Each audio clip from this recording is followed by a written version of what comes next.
Franco De Bono jirreaġixxi għall-appell tal-Prim Ministru Lorenz Gonzi biex jieqfu l-attakki personali.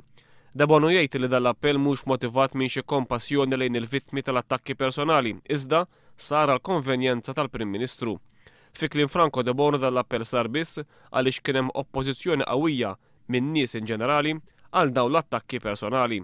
De Bono jgħid li dawn l-attakki personali saru minn nies qrib tal-Prim Ministru Gonzi nnifsu u għalhekk li għall-membru parlamentari l-appell tal-Prim Ministru ma jfisser xejn.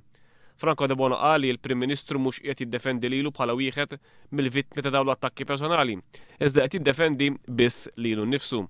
Il-membru parlamentari deskriva s-sitwazzjoni preżenti bħala waħda fejn uħud min nies fil-gvern jinsabu lesti li jipperikolaw il-gvern minflok jassumu ir-responsabbiltajiet tal-iżbalji tagħhom kif jiġri f'kull demokrazija.